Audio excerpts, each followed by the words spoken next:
My name is Meerah, and I'm a Lorekeeper in one of Yogg-Sothoth's libraries. And today I wanted to talk about the outer god Ghroth from the Lovecraft mythos. It was red as rust, featureless, except for the bulbous protrusions like hills, except that, of course, they weren't hills. If you could see them at that distance, they must be immense, a rusty globe covered with lumps then. That was all. It was only a planet, after all. It's only a planet.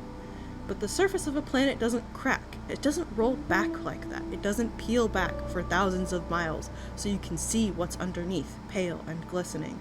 The headline in last night's newspaper, "Activity on Wanderer more apparent than real," says scientists. Photographs of the planet from the space probe, one showing an area like a great round pale glistening sea, the next circuit recording only mountains and rocky plains. "Don't you see?" Ingalls shouted at Bert among the packed faces. "It closed its eyes when it saw us."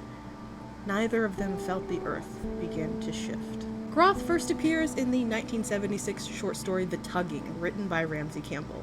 Ghroth is a god of many names, as most of the Lovecraftian outer gods tend to be, some of them including Harbinger of the Universe, the Siren planet, Nemesis, the Death Star, and the maker of the Doom of Worlds.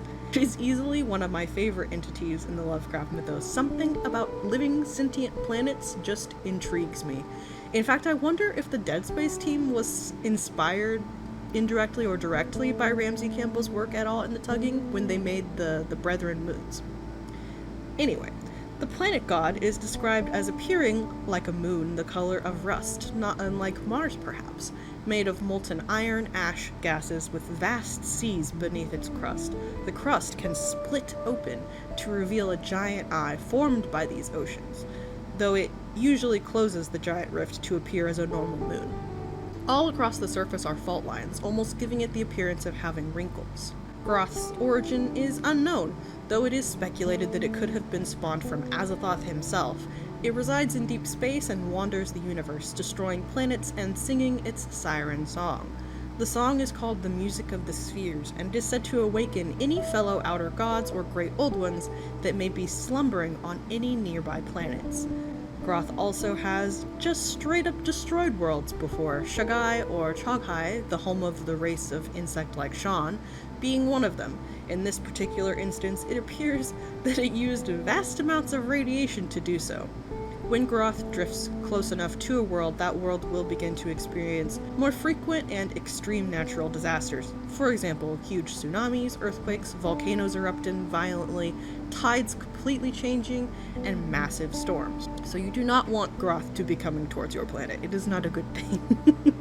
So yeah, that is about it. Again, this is one of those ones that I wish that there was more of. Ghroth does make appearances in a lot of contemporary media. That is unfortunately about it. Be sure to subscribe so you don't miss any future videos, because as I've mentioned in previous videos, because I will be covering other topics from Ramsey Campbell's work, and I already have a video out about Dowloth and about Glocki and about the Shan, so go check those out if you feel so inclined. If you liked this videos or have ideas for future video topics, please give a like and a comment.